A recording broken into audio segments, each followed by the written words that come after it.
Okay, we're good. Okay. So again, going back to public comment, are there any members of the public have comments on items not on the agenda?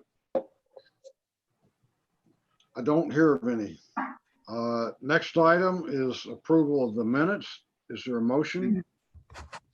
So move. Okay, motion Pierce. by I can't- Pierce.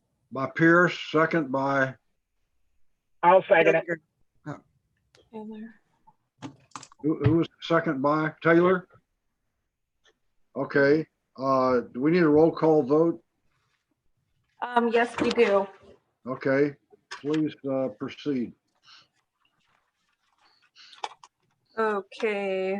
Committee member Arnridge, Yes. committee member Pierce, Yes. committee member Taylor, Yes. vice chair Geringer, Yes. and chair Butt. Yes. Okay, the motion passes unanimously. Okay, the next item is the consent calendar. Does anybody want to take anything off the consent calendar? Apparently not. Is there a motion on the consent calendar to approve the consent calendar? I move we approve the consent calendar. Motion by Geringer, second by Pierce. Call the roll call vote, please. Committee member Arnridge, Yes. committee member Pierce. Yes. Committee member Taylor, Yes. vice chair Geringer, Yes. chair Butt. Yes. Okay, the motion passes unanimously. And starting with our regular agenda items, the next item is legislative update. Hi, good morning, commissioners. I just got a note from Jason Ty that he's going to be joining us in a few minutes. So maybe we'll start with the state update this morning. So Mark, I'll let you go ahead and get started on that. Thank you. Good morning, Chair and committee members and staff. Pleased to be here by Zoom. It's much easier than driving. I was going to report initially about the status of a couple of bills that the staff and I have been monitoring or aware of.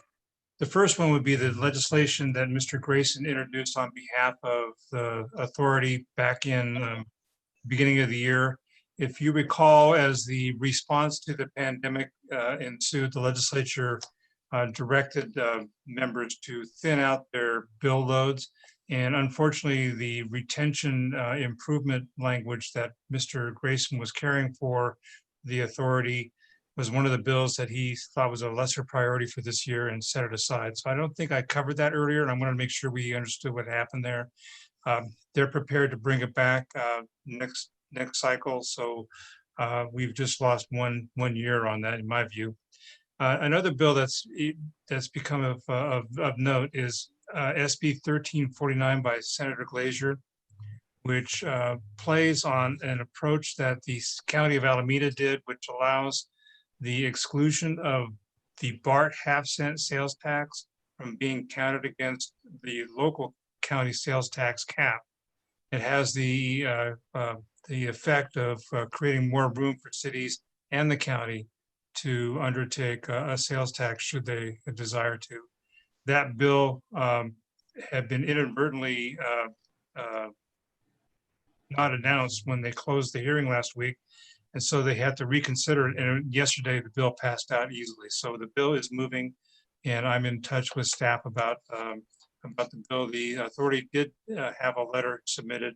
I did testify by phone yesterday. So Senator Glazer's office is appreciative of the authority's involvement in the legislation.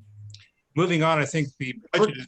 Quick question. Is that, did you say that's just for Alameda County or for? No, pardon me, sir. I'm sorry.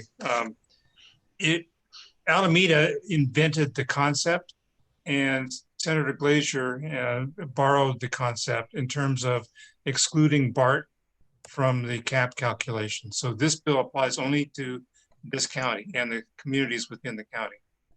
But it would affect all. It would affect all the counties that have BART tax. No, it's exclusive at this point to Contra Costa County. So in other words, yeah, cities no longer have the burden of having the BART half-cent sales tax layered in the The cap. effect would be that, for example, our city could pass an additional sales tax. Correct. Okay, great, thank you. State budget, as you recall, in mid-May, the May revise was released by Governor Newsom. His challenge was to take the plummeting resources that the state was experiencing from a $54 billion budget deficit and try to deal with that. And he did it in a number of creative ways, drawing down on reserves, canceling some of the proposals he had initiated back in his original budget, reducing some of the spending in the current year, and then relying on the fact that there would likely be federal aid coming in. He did provide a trigger that would cut additional programs if the federal aid failed to show up. The legislature has dealt with this a little bit differently, and they announced yesterday, and that's why I want to cover this briefly for you. They did announce yesterday that the two houses have their own new budget architecture, and it differs from the governor's in the treatment of the triggers. So in other words, they do not count on the federal aid coming in. They do count on the federal aid coming in at the $14 billion level. They reduce spending that had been proposed in January by about $7 billion. And they eliminate the trigger program because if they assume the federal money's there, there's no need to trigger it up. So that's an overview of the state budget process. In terms of how it relates to transportation, there was a little bit of what I would call a policy flare-up when the May revise was released, because buried in the May revise was a proposal to capture the interest earnings established by the state highway account on an ongoing basis and transfer those interest earnings to the general fund. That amounted to about $130 million. It was several years worth of those earnings. The legislature, led by Assembly Member Frazier, pardon me for the promotion, and other members pushed back, and that was reversed and is no longer part of the budget process in either the Assembly or the Senate. Beyond that, there is going to be an effect from the response to the pandemic by virtue of the reduced driving, which reduces the amount of gas bought, purchase, and the gas prices and the gas excise tax rate, or not rate, but the excise tax collections are down. The Department of Finance projected it's down by about $1 billion over the current fiscal year ending July 1st and next fiscal year. The effect as it rolls out is that they project that the SHOP program, the state major maintenance program, will see about a $500 million reduction, and cities and counties will lose close to $300 million each in the current next year. So I think there is some talk starting to gather. The Senate Transportation Committee members are looking at a potential, what I would call a stimulus bill, maybe some sort of backfill of the lost revenue. Not sure how they're going to do it, but they're starting to initiate discussions. So with that, I'll bring my presentation to a close and answer questions if you have any. Anybody have questions? Okay, we're going to move to the federal, right? Yes, and actually I want to introduce you, APC commissioners, to Gus Maples, who is a member of Ty Ginsburg and Associates, and he's actually going to give the update for Jason this morning because Jason's not going to be able to make it onto the call. So Gus, take it away.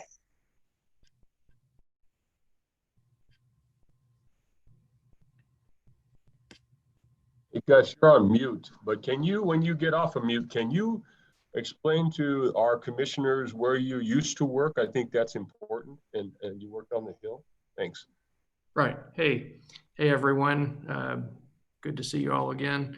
I'm Gus Maples, as Randy was just alluding to. I just joined Ty Ginsburg at the beginning of this year. I used to work on the Senate Appropriations Committee, specifically on the Transportation Subcommittee. So worked with a lot of funding of the grant programs from highways to NHTSA and motor carrier safety and different grants that US DOT administers nationally. Just joined the team here this year, and I've actually met a few of you in my old role. So it's nice to be working with the team kind of in a different side of things now. But pretty big week on the federal side of things. Just yesterday, the House Democrats announced their FAST Act reauthorization bill. That's nearly $500 billion across highways, rail, transit, different safety programs, and kind of breaks down to $319 billion for federal aid highway programs, just over $100 billion for FTA transit programs, and $60 billion for rail. There are other smaller set-asides for safety measures throughout the bill. The House Democrats did want to make climate change and resiliency a strong focus. So there's not a specific title related to climate measures, but they did create a couple of new grant programs related to climate change, as well as making sure that carbon reduction materials are an important criteria for a lot of the different funding measures included. Obviously, this is, one chamber's measure, so they plan to potentially be marking up mid-June.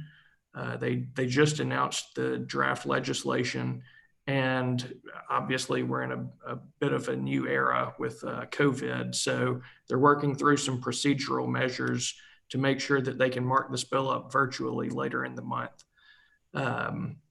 And then potentially send it to the floor, assuming all goes well before the end of summer.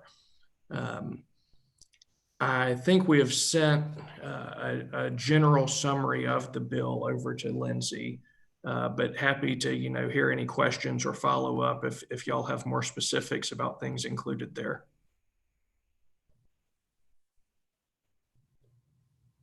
Questions from anyone? Randy? I just have a comment. So Gus really understates his position. He used to be on the Appropriations Committee on the Senate side. So these are the funders of all the requests that he heard. And he would say, yeah, Randy, we don't like your request. We're not funding it. Yes, Lindsay, we like your request. We fund it. So he has a lot of experience on how to frame a request. And so that's one thing I think is important. Number two is, as we, this last cycle through our federal engagement program, when we talked to Chairman DeFazio about resiliency, about the efforts we're doing to raise freeways, the green materials, the high, what they call RAP, recycled asphalt products, into the asphalt concrete. We talked about asphalt rubber, which he's really enamored with, open graded asphalt rubber. And so that was embedded in the House's proposal, as well as there's some innovative grant programs that I think that we talked about with the chairman about continuing this effort to try to have more grant programs to start demonstrating our abilities to kind of test new technologies, don't do this same old thing over and over again and expect different results. So I just mentioned that, one, because Gus is a great addition to our lobbying team. But number two, I think that in the future, this going to Washington, D.C. it pays dividends. It's like going to Sacramento, but Washington, D.C., you're talking $500 million worth of potential revenue there. And there's some grant programs that we're eligible to compete for. Right. And this has kind of come to mind since Randy started talking. Some of the programs that y'all have competed for in the past, this bill has actually expanded some eligibilities on connected vehicles and other things like that. As well as another thing that just came to mind, thinking about CCTA's focus with, mobility as a service and on demand.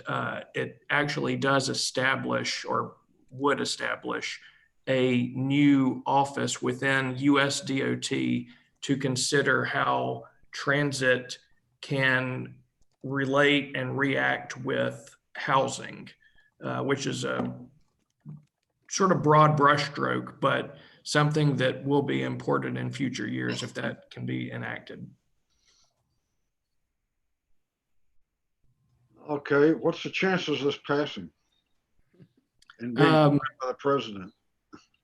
Well, it'll have to be funded first of all. So these are just the programs and the ideals. And then it will have to be reconciled with the Senate bill. The Senate has the Senate's a little more broken up. So the Senate has passed its highway version. The other safety and rail programs and transit programs will have to be passed later. So the FAST Act expires, as you know, at the end of September. There will likely be an extension, just given the nature of how sort of slow this thing is rolling out and the other pieces and financing components that have to be added. But I would say that it puts a lot of money into programs without drastically changing them. So there shouldn't be, fear in these programs. It will be some more time before there's enactment. There could be a small extension in September, but the financing component will be a big piece of it, which would, include the gas tax and things. And there could be some hesitation in Congress to address that before November, maybe December.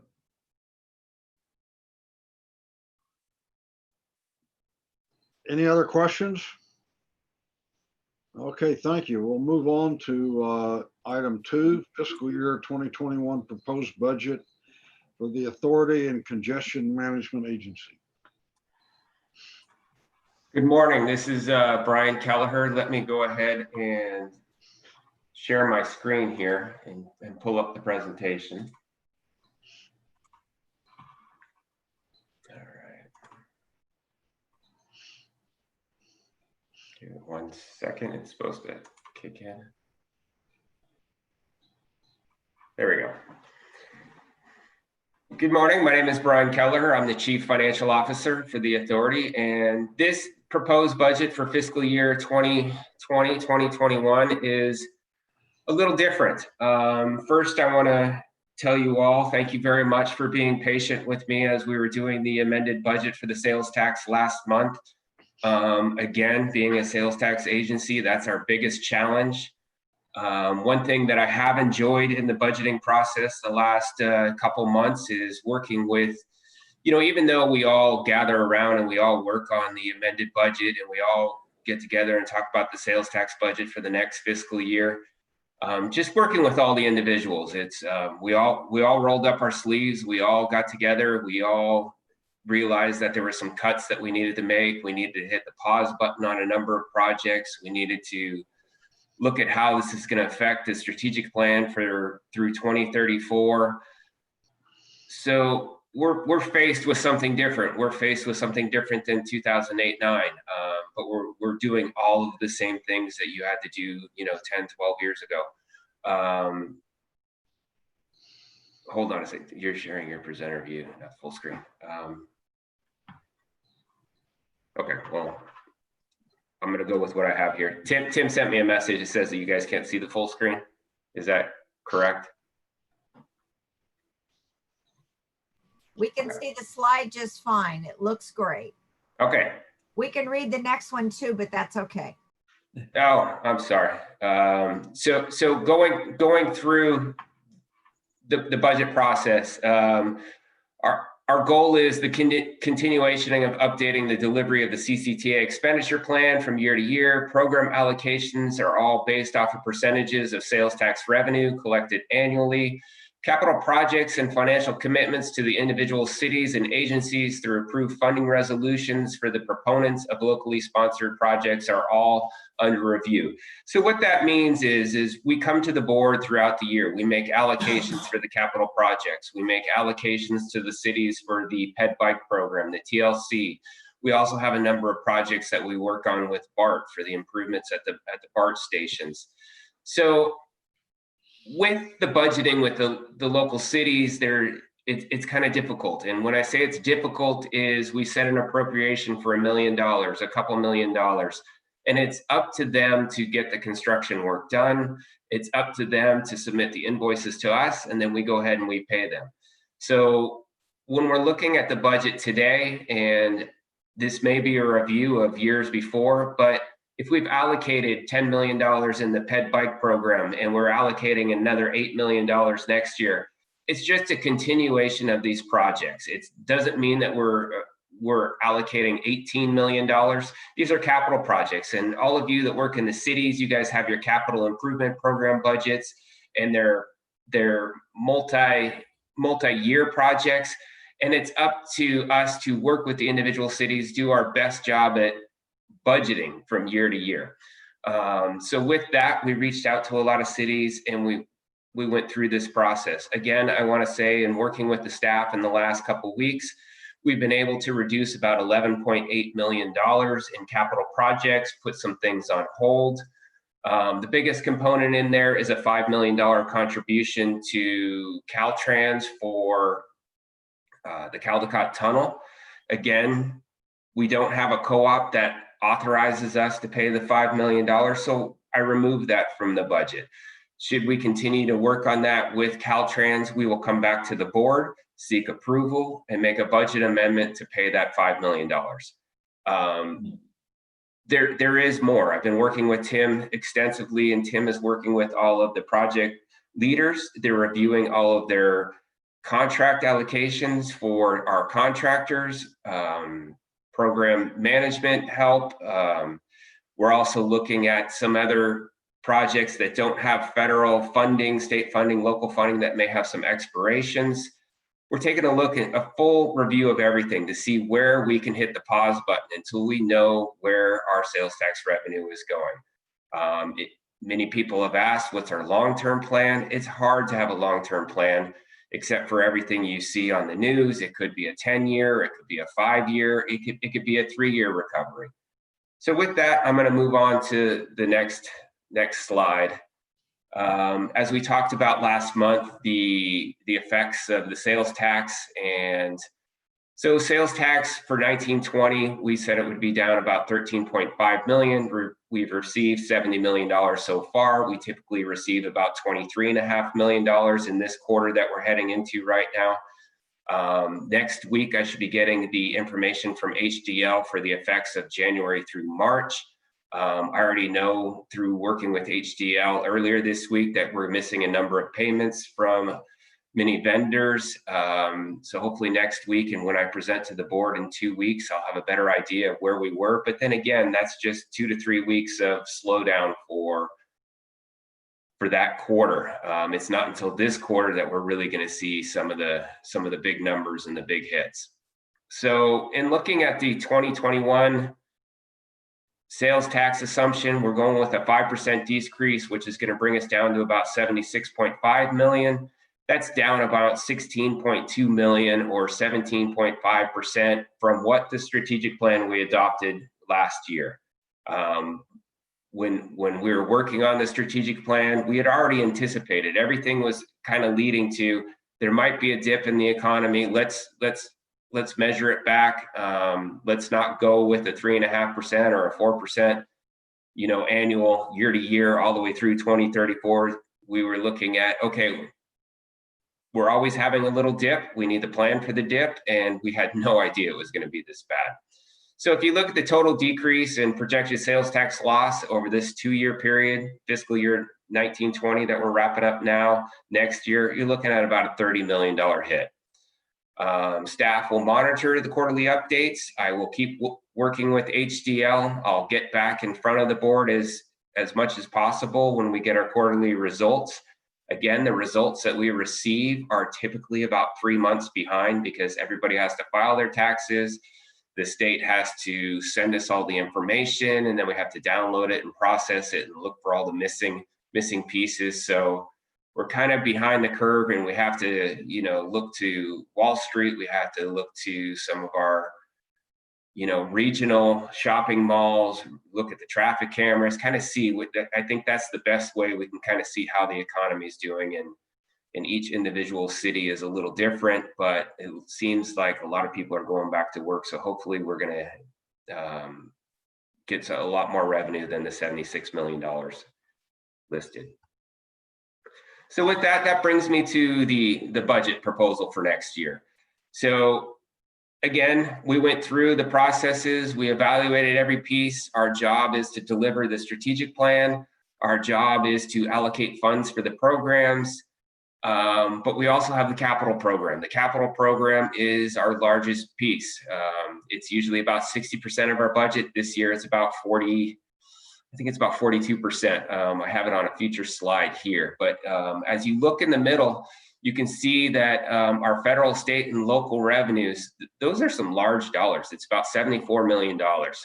A lot of that is for the Innovate 680, the Highway 4 680 bypass that they're putting in right now, the HOV lane. There's a lot of state, local, and federally funded money in there.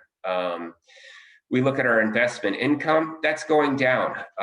Based off of our projections, I'll be drawing down on our reserves a little bit to ensure that we have funds to pay the bills as we get reimbursed on a lot of these programs.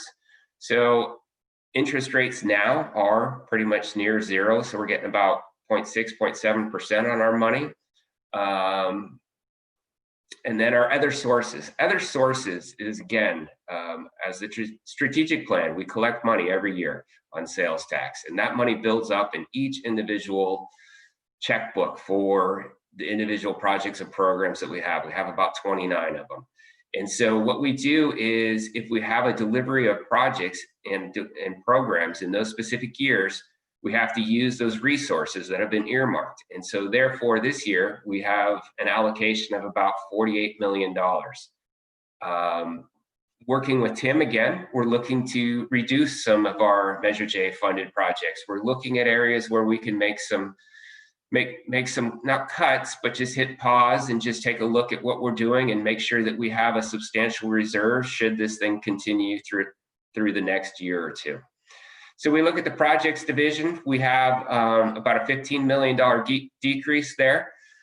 What that is also the timing of projects. A lot of the CIP projects are, a lot of work was done. The 680, we had the opening of the lanes during the day. We have the Highway 4 680 project that is being built this year. We're going to be wrapping it up next year. So there is a decrease in the project's budget. The program section, again, is all based off a percentage of sales tax collected. So you're going to see a reduction there as well. The planning section, they have all these individual growth management plans. They're also doing some studies. And so you can see that they kind of have an increase of $353,000 to deliver all of those projects. The administrative section, you see a decrease of $2.7 million. The $2.7 million was part of the sales tax measure for this fiscal year that we're in now. It cost us $2.7 million to put it on the ballot. So that money was used of Measure C reserves. And then we have debt service. Debt service is increasing because we have the debt service. We issued a bond in 2017. In 2018, we did the refinance. We did the partial termination. So we have our interest and debt payments on that. So as we've talked about sales tax, you can see the numbers there. I'll go through that one really quick just because we've talked about it. And then we look at our capital projects. You can see all the different funding sources that we have. RM2, there's some RM3 money in there. So it amounts to about $74.4 million. The planning, the CMA, the PDA funding, we have federal surface transportation money of a $1.2 million that gets allocated to help pay for the planning division. We have a local contribution of about $154,000. And then the TFCA funding is about $1.7 million. We have a contribution from GoMentum of about $296,000 to pay for some of the staff salaries of allocating their time to those projects. And then this year we have a City of San Ramon, $1.7 million allocated to help fund the Iron Horse Trail overcrossing that Ivan is leading for them. So again, we have Measure J capital projects, which is the largest part of our budget. You can see in the bottom left, it's about $89.8 million. And then we have the allocation of the federal, state, and local grants, which is about $72.6 million. And you can see how all that funding goes for each of the individual projects. So if you take one of the larger ones, you go all the way down the I-680 corridor, you can see that it's about $37 million, and we have about $5 million of Measure J allocated there. There could be some cost savings if the projects get done early. We also have the I-680 SR4 interchange improvement, which is $37 million, and we're getting $32.6 million in state funding, which is about a $4.6 million cost to Measure J. Again, we could have a savings if they wrap up early. And then here's the year-over-year changes. Capital improvement projects is $100 million, represents 49% of the $205.2 million budget. Again, the project timelines depend on the status of environmental clearance, accelerated or decelerated design. Construction timelines, the ability for us to close lanes and get work done early is really helping.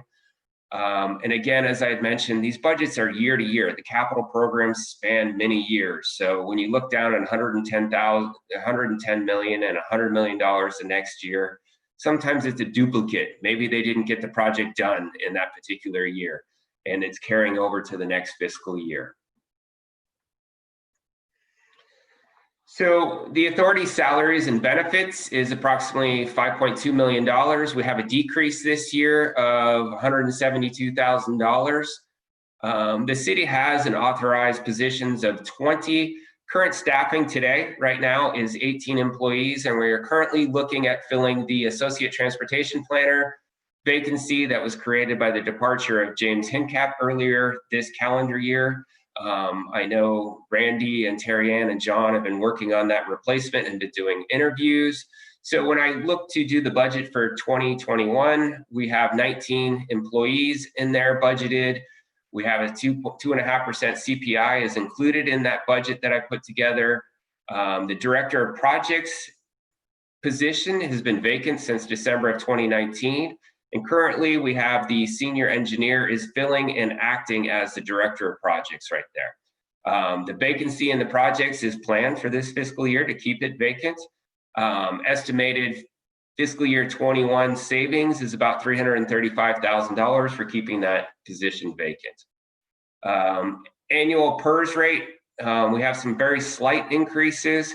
Again, over the last couple of years, we've made payments to pay off our unfunded liability.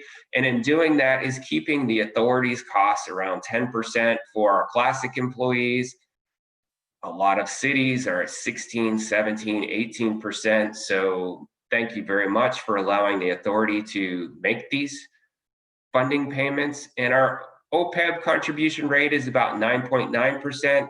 We're currently fully funded. It'll be interesting to see how the economy and how we end June, how this looks for both our CalPERS and our OPEB when we finish our reports for this fiscal year. And that won't be done until September. So our administrative division is about $2.3 million. And again, it's down $2.7 million from the March ballot initiative that we had. But we've made some slight changes. Salaries and benefits are about $779,000 for next fiscal year. And that represents 1.02% or 1% is the limitation by the Measure J over the life of the measure through 2034. I can tell you we have about a $1 million reserve that's in there currently right now. And we'll be most likely not getting close to the 1% for this year, but based on budgeting, you have to budget as close as possible. So we'll see probably by mid-year where we look. Also, as part of our administration division is the property lease. The property lease for our offices has about a 10% or $10,000 increase for next year. We also had to increase our budget about $20,000 for software license and maintenance agreements. And then we have about a $25,000 decrease for attorney fees because at mid-year I had to increase it so that we could cover the additional fees related to the March ballot. Again, programs is about $55 million. We have a decrease is because of the allocation of percentages to all of these based off of our sales tax. And if we look at our local sub-regional LSM payments, it'll be about $15.4 million for next year. Again, that's all depends on how much money we collect next fiscal year. It could increase or it could decrease based off of the actual sales tax data that usually isn't known until August every year. So we also have the TLC program or the TFCA program, which is 1.7 million. And the GMS program is a Go Minimum Station program is about 450,000, some consultants costs in there along with some staff costs to operate that. So in planning, the planning CMA budget was in front of you about two months ago, but again, it has some increases in there for contracted services, for the growth management, action plan and monitoring, some deliverables. Something new in there is the last bullet point in there. Several contracts and studies are partially funded by grant revenues. One of the new ones in there for this year is about a $300,000 expenditure. We're going to get about $150,000 from MTC for funding the SR4 express lane study. Debt service is going up about $1.4 million. Again, that's due to the principal and interest that's due. We kind of and then as we look to the year of fiscal year 2021, we refinanced the bond. We terminated $100 million in August of 2018.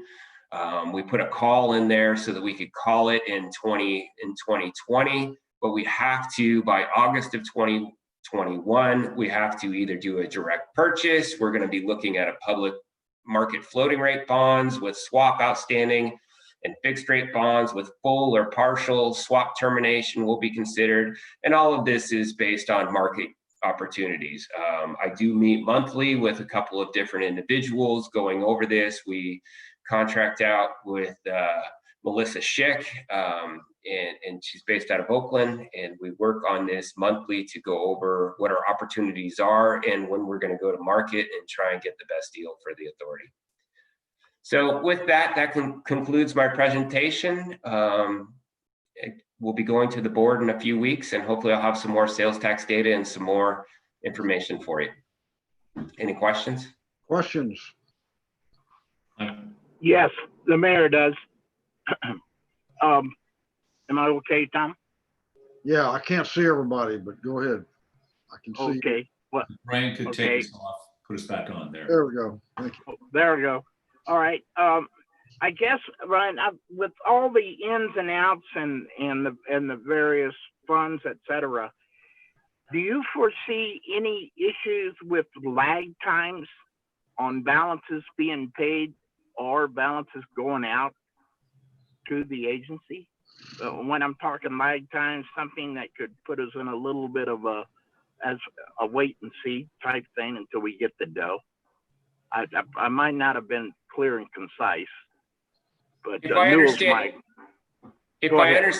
I understand your question was, let me use LSM as an example. So the city of Brentwood receives, let's say $1.5 million, and all the other agencies receive money for their LSM payments.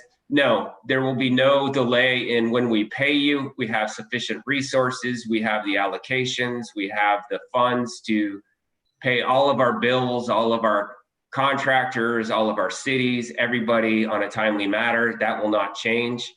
And I don't foresee that changing in the near future. Right. The other piece of what he's asking is the lag time when you make it, because the federal program is a reimbursement program. Caltrans reimburses us after we expend. Exactly. So talk about some of the safeguards. We wrote a letter to Caltrans about lag time in the payments during these times. We want to be paid faster or at least on time when the per the requirements of any MOU or co-op.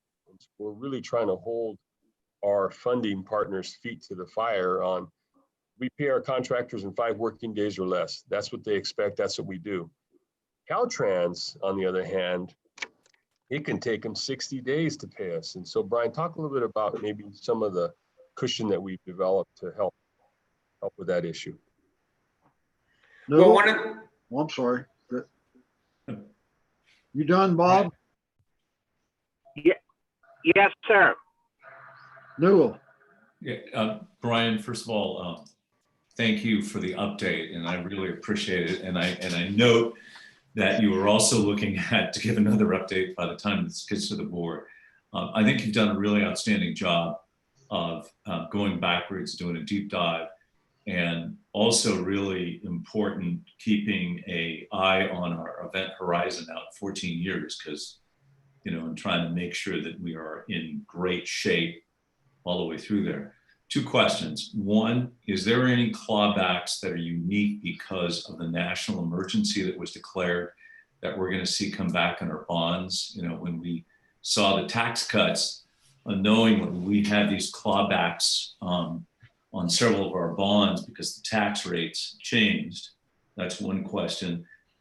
And the second one, what exactly did you mean about, you know, this year, next year, and how we look at that swap that we're forced to go back and purchase these? Could you just talk a little bit more about that as well?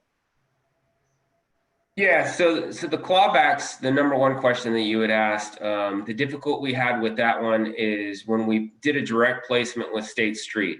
At the time, it made financial sense, and it had a provision in there in our agreement with State Street. Should the tax rates change, then some of our interest rates would change as well. And that's where we got out of it in 2018, and we changed from a direct placement, and we went to the public market and got our, you know, initial rates. I do not believe that we're going to be affected by this, but I will make sure that when I do my presentation to the board, that I'll reach out and I'll make sure that with our attorneys that we've taken a deep dive into that. And I don't want to give the wrong information and say it's not, but I would just want to make sure that there's nothing there.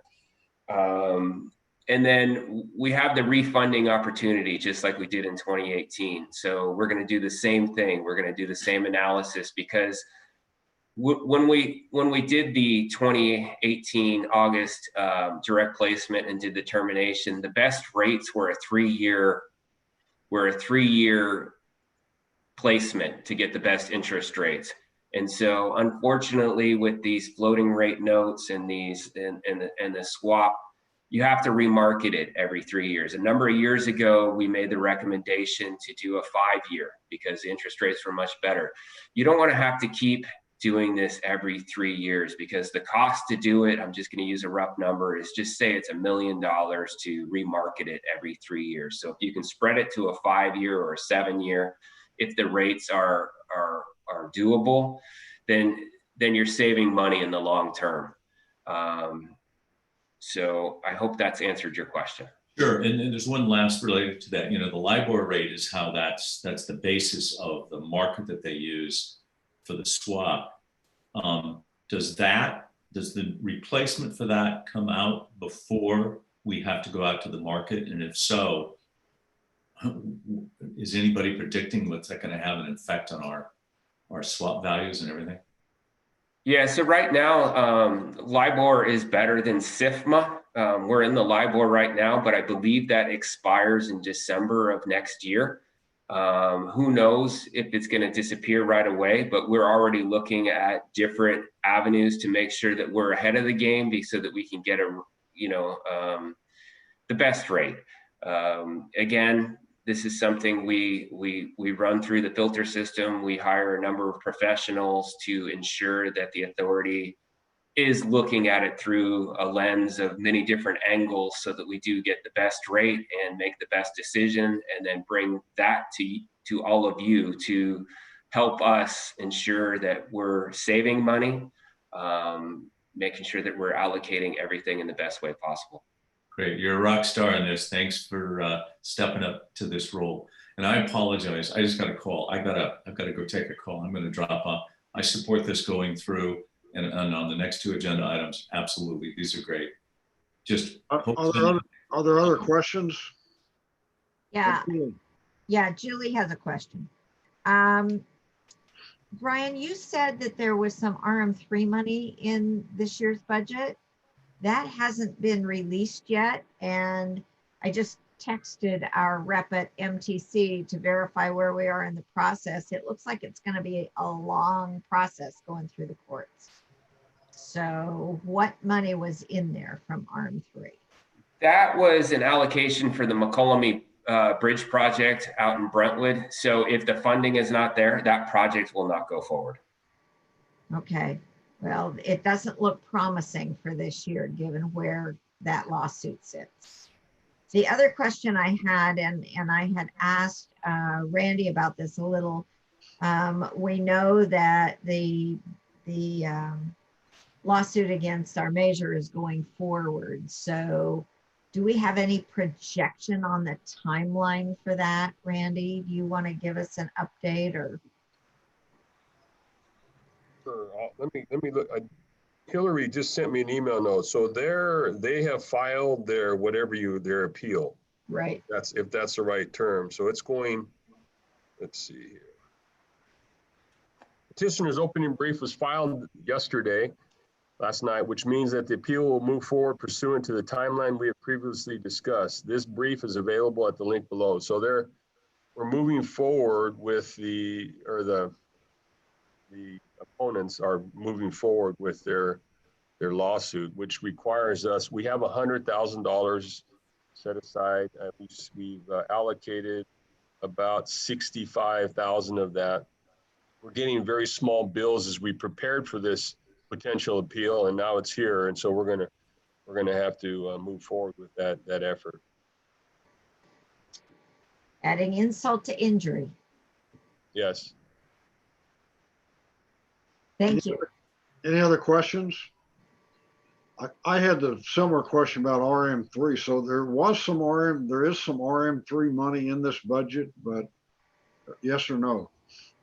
Yes, there is. Total RM3, I want to say it was about $1.6 million.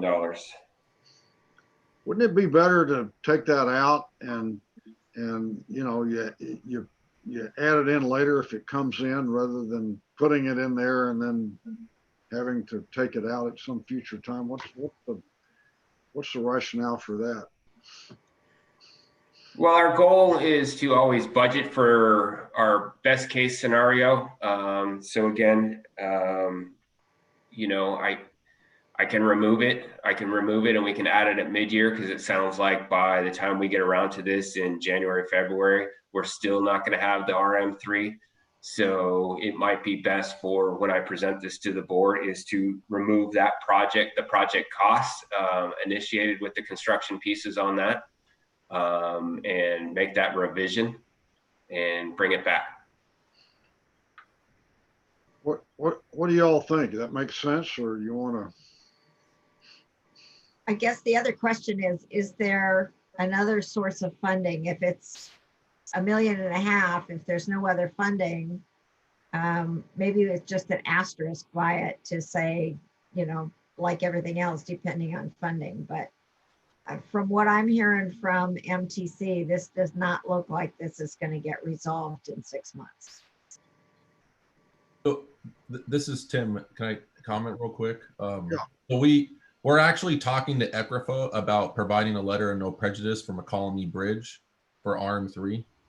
And so that's something that we're working on with Dale Dennis for that, to be able to get the project to move forward before the litigation of RM3 is completed. So I think it's time for a motion on this. And so is staff recommending, what do you recommend about the RM3? You want to keep it in there or not? I think we should keep it in there so that way we can continue our discussions with ECRFA on the letter of no prejudice. Okay, all right. That makes sense. Is there a motion? So move. Approved. Motion from Pierce. Second. Who? Geringer. Okay, second from Geringer. Roll call vote, please. Committee member Arnrich, he had mentioned that he was in support of the items, this one and moving forward, so that's a yes. Committee member Pierce, Yes. committee member Taylor, Yes. Vice Chair Geringer, Yes. and Chair Butt. Yes. Okay, the motion is passed unanimously. That brings us to item 3, Interstate 680, State Route 4 interchange improvements, Phase 3, Project 6001. Request to suspend withholding future retention for construction contract number 505 with Brosamer and Wall, Inc. Yes, good morning, Chair, board members. My name is Ivan Ramirez, and I'm the Director of Construction for the Authority. And this is an action item where we ask you to advance to the board and give your blessing to the stopping of retention for Brosamer and Wall, who is our contractor at the I-680 State Route 4 interchange project. The Public Contract Code demands that the authority will hold 5% for each payment. However, after the halfway point is reached, the board has the ability to stop collecting retention. You don't give the money back to the contractor for the retention that has been withheld. It's just that going forward decision that's made to not withhold any more retention. So with that, just a couple of items on history of the project. We gave notice to proceed in November 14 of 2018. And just this past week, the contractor fulfilled a major milestone on the project. And I will talk a little bit about that. I got some graphics to show you. And at the bottom there, resolution 1859P, which this board approved to move the project forward into construction. You have the amounts for bid items, supplemental funds, state furnished material, and a contingency, and the total amount of the project allocation is $97,702,000 and $223. So here's a picture that was taken last week. This is looking in the eastbound direction at the I-680 State Route 4 bridge. And the picture in the middle, there's the median rail, that's a new median barrier rail. And you can see that the median along the highway and the bridge has been widened. And that has allowed the traffic to move into the median at certain critical locations, whereby it's allowing the contractor now to go ahead and move to do work at the other locations. This is Grayson Creek. This was a major milestone where the contractor had to be in there by June 15. He had to get out of there by October 15 because of environmental restrictions.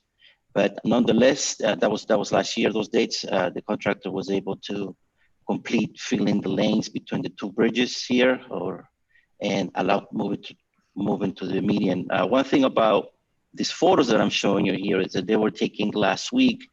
And at the time, only traffic in the eastbound direction had moved to the no alignment. It was a weekly process, I should say a process that took an entire week.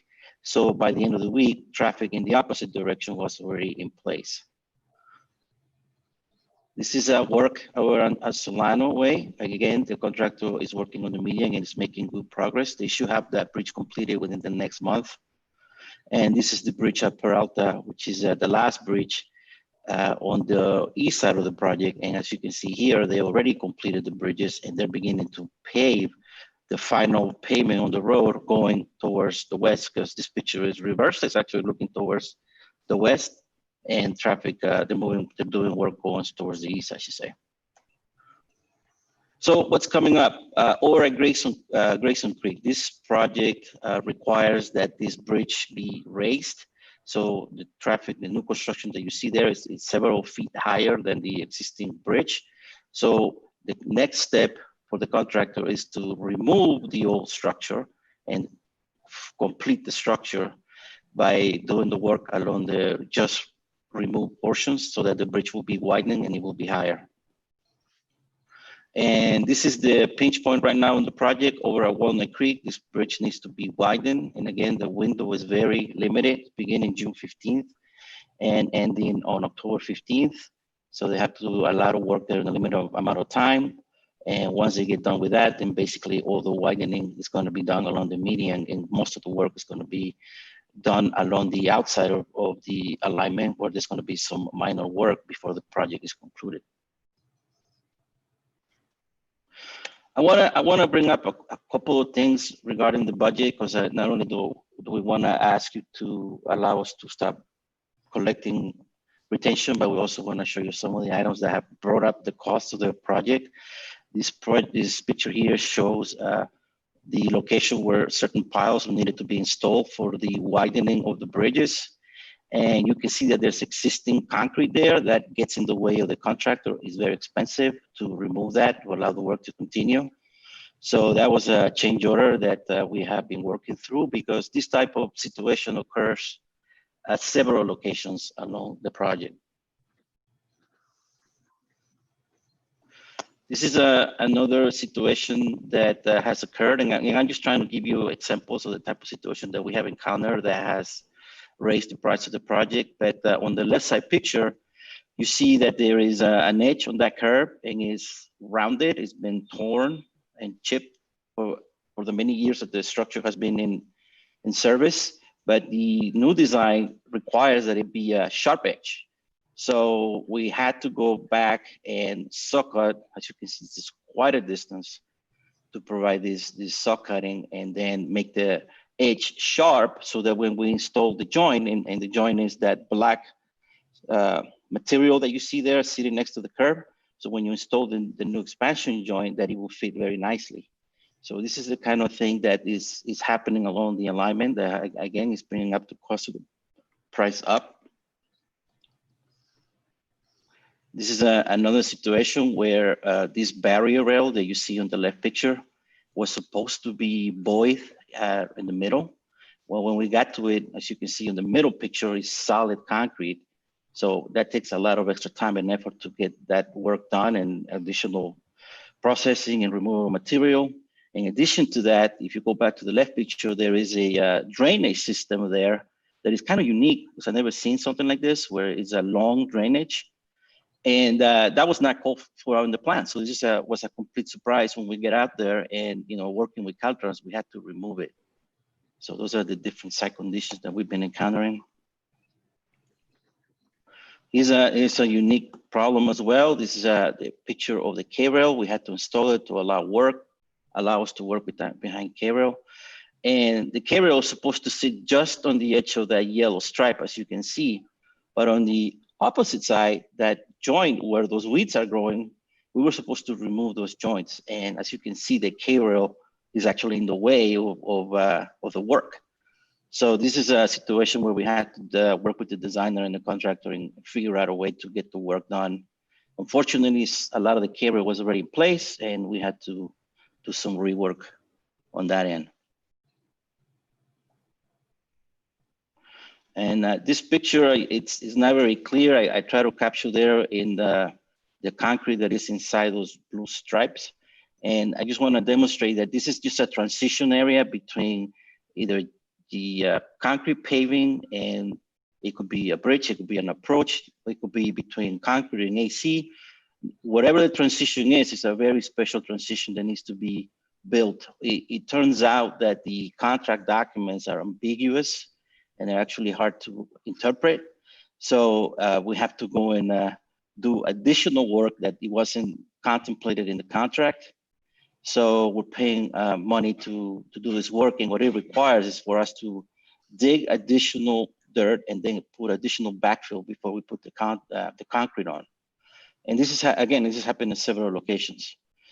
So I just wanted to give the board a flavor of some of the issues that we have encountered. I know some of the board members in the executive committee get to see a lot of these, because we ask permission to proceed with the work, a lot of these. And this is I give you the description during the request, but I think you're able to see it through these photos as well. So this is a breakdown of how the change orders have been spent. And as you can see on the left column, most of it is due to unforeseen field conditions, just like as mentioned earlier in my previous slides. So with that, there is a couple of things worth mentioning. Overall, the contractor has completed 52% of the work based on schedule. The estimated completion date as of today is July 19th, 2021.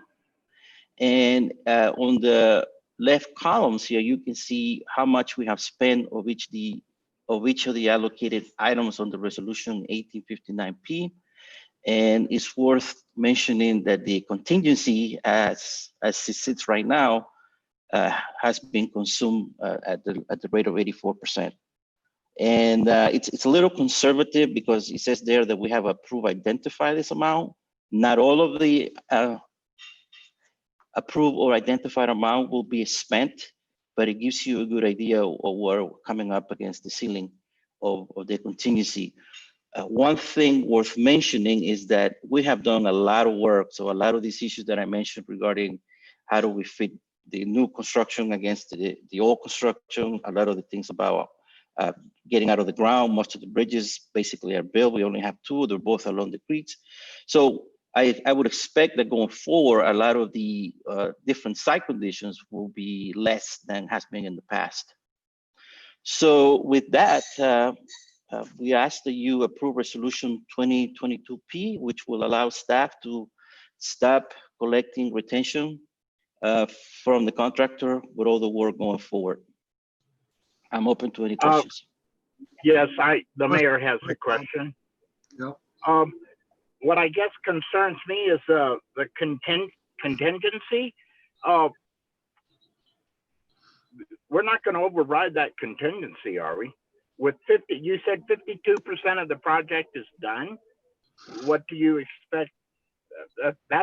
We've still got a lot of that project to go. So it's a very good question. It's difficult for me to tell you that we're not going to exceed that contingency. What I can tell you is that, there is an allotment that you gave us. And within that allotment, I think that we have additional funds that we can use should that contingency reaches a higher limit. And that's our intent. It's our intent to figure out a way to spend certain amount of money in those line items. But the reality is that the project has encountered numerous challenges. I don't know if you remember last year when I gave an update that we had a lot of issues with the airport, the FAA, whereby our work was getting in the way of their traffic. So we had to do a lot of stopping and mobilizing, demobilizing, moving different locations. We had two water lines that were in the way of our footings. That put a lot of we had to put a lot of effort, stop the work, demobilize, mobilize, work with the designer. All of those things as a whole have not only spent the money that we have in the contingency, but furthermore, it has put us at risk of the contractor saying, and in fact, this is something that he's brought up a number of times, is that you have impacted me tremendously. It's great that I'm keeping up with the schedule, but it's require more resources than I was planning. So this is an ongoing discussion that we're going to have we have been having, and we're going to continue to have with the contractor. So it's just being a very challenging project from the get-go, and we've done the best we can. I think it's really good news that we are on schedule, given the number of issues that have come up. So that's the best answer I can give you. Other questions? I guess the continuance on that question, when should we get fearful? I believe that we will get fearful at the end of the environmental restriction window, when the contractor actually gets into the creeks, gets the work that needs to happen there, he gets out, and that's basically when most of the risks are gone. And I think that I will be more than happy to come back and give you an update in the October board meeting. Kind of walk you through what we went through during the season, but that's the time when I will feel comfortable letting you know where we're going to finish on the project. Okay, I would request that update. We'll do. Any other questions? I'm done, Tom. Julie? Yeah. This report concerns me, Ivan. I'm not terribly reassured that we've got the funds to finish this the way we're planning to. I know we're hoping for some savings because of the expedited process, but you didn't leave me feeling warm and fuzzy that we've got room to get any future issues addressed. And I understand we need to pay the contractor. He's doing a great job. I'm not contesting that, and yes, we're mostly out of the ground. How do we know we're not going to use up more than the rest of the contingency and be hurting somewhere? I need more reassurance, you guys. Help me out here. So Commissioner, there is some, you provided us with a construction allotment. That includes the bid items, supplemental funds, furnished materials, and contingency. So it's, yes, I get it. It's not reassuring that we might not get to the contingency. And we're not going to reach those numbers, or what? Well, that's what we're working on. That's what we're working on. We're trying to limit how much money we're spending on those additional items, which are more under our control, and then move money in that way so that the overall allotment that you have provided to us will not be exceeded. So just to let you know, it's not a comfortable position to be in and come and tell you how this is all happening. But at the same time, you know, these are real issues that have occurred on the project. I think that for me personally, going forward and talking to Randy and Tim and others, is that in the future, we need to do a better job of determining and finding the existing conditions before we go out to construction, so that these things are addressed at that time. It almost seems that a lot of times, a lot of agencies want to save money in the design. They think, oh, we're doing great in design, we do it on the budget. But then we go to construction, these things have not really been addressed. And the mentality is, well, they'll figure it out in construction, and certainly we do, and we will. But it's much more costlier. So I can only tell you, commissioners, that given all the issues that have occurred, that have happened, we have stop and goes, including the issues with COVID-19, some issues with weather, some issues with the protests where the Caltrans has basically shut us down and CHP is not available to help us with the lane closures. All those things have a cumulative effect on how the work progresses, in addition to the issues encountered in the field. So we're very happy with how the contractor has performed the work. I kept telling the team, the CCTA team, every time we meet over Zoom, how exciting it is to see this contractor work so hard to meet their deadlines, to meet their goals, and they did. So that's the best way. I don't have any questions at all about the contractor's ability to do the work. I guess the concern is, and you identified it there, is these unforeseen issues in the field. And, you know, how do we remedy that going forward for other projects? I mean, isn't it going to be almost more expensive to find out ahead of time what the obstructions are, or the issues are? I don't know. I mean, nobody kept records of how they built some of this stuff, or where some of these things are that we've run into. So I don't know how you do that forensically without spending a ton of money ahead of time. So there's two things, Commissioner. You're absolutely right that there are certain things that we will never know, like that barrier, right? That it's supposed to have a void in there. Well, unless you bring an X-ray machine that's more expensive, you're probably not going to find out. And who will think about that anyways? But the drainage system that's sitting next to it, a cyclist would have told somebody that, hey, there's a drainage system and we don't know anything about it. Let's investigate it. Let's fix it. So both are true, in my opinion. And I do believe that there is more to be done at the pre-construction, at the phases, so that when we get there, the risks are minimized. Okay. Other questions? I've got a couple. So as I understand it, what you told us is that the state contracts code requires a 5% retention going into it, right? That's correct.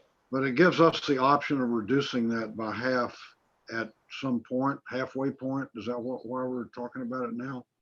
So what it does is yeah, so whatever the retention is up to this point, which is 5% of everything that the contractor's been paid, is kept in an escrow account that they don't have access to unless we agree to release it. And going forward, the contractor will not be we will not be withholding the 5% going forward. So we start at 5% now, and theoretically, when we get to the end of the project, we keep 2.5%. So the retention will effectively be about 2.5% then, right? At the end of the project, that's correct. At the end of the project. And so we've talked about a lot of things here. You know, you did a whole presentation on change orders, and I found it fascinating, but it's got nothing to do with this issue, right? That's right. What my attempt was, Chair, to provide you an update as well over where everything's sitting. I just couldn't figure out what the connection was between change orders and retention. And then you know, Julie asked about what level of confidence we had that we could finish the project up in within the budget, and that's a great question too. But that doesn't have anything to do with retention either, right? So, that's correct. So what I'm wondering about is if we're not compelled to reduce the retention, then what's in it for us to do it? Other than just being a nice guy, do we get any benefits out of it other than just good relations with the contractor? Well, yeah, I do believe we get some especially in future projects when the contractor bids a project and he would say, well, you know, I know that if I progress well, I do my job, I keep my schedule, that, you know, I will have a better cash flow because the authority is gonna allow me to keep more of my earned money and not hold it on retention.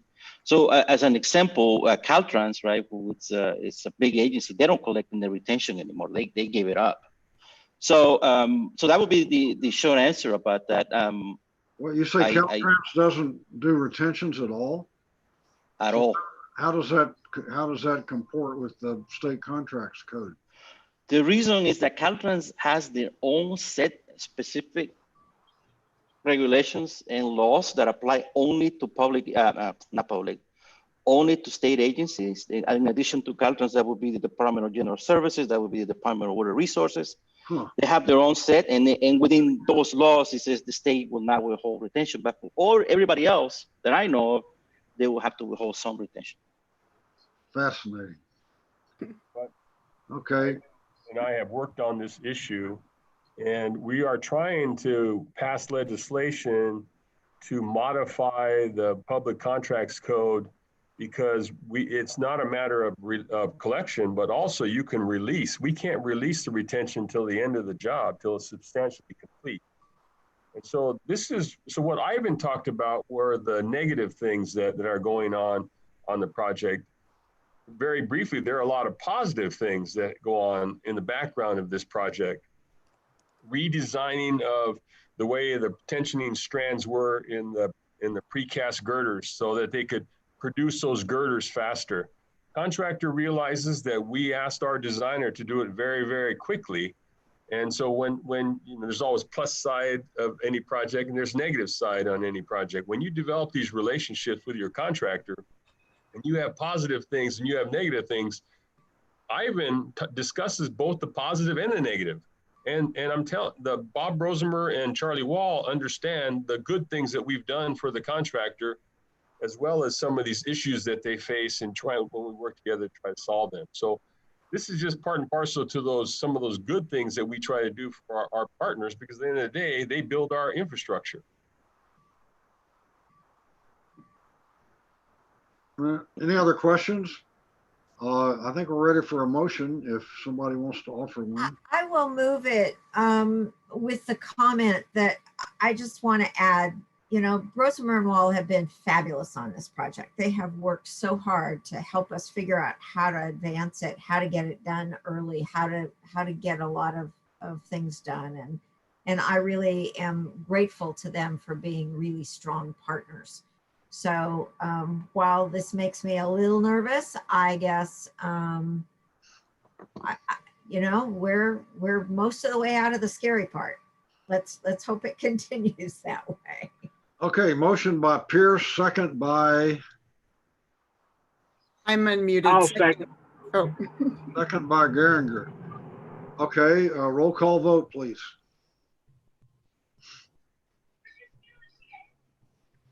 Okay, Committee Member Pierce, Yes. Committee Member Taylor, Yes.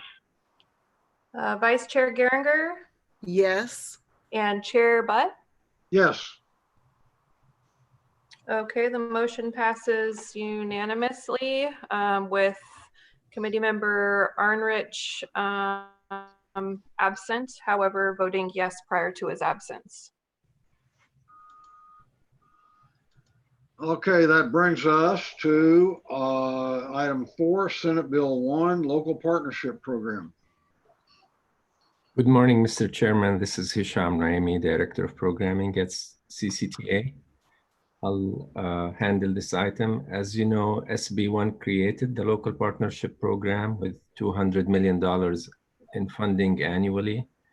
And a couple of months ago, the CTC adopted the LPP guidelines for the upcoming third cycle of SB1 for MELIC LPP. The new cycle of funding will cover the next 3 fiscal years. That's fiscal year 21, 22, and 23. And that is something, longer cycles is something that the authority advocated for with the CTC staff, as it gives us the opportunity to fund larger projects because we get more money, and also to reduce the paperwork. We also advocated for increasing the MELIC share of the LPP program from the original 50-50 split between the MELIC and the competitive programs. The split is now 60-40 in favor of the MELIC portion of the program. It is less than what we asked for, but a step in the right direction. With that as a background, I just want to let you know that our share for the next 3 years is a total of $6.546 million, or on an annual basis, that's $2.182 million.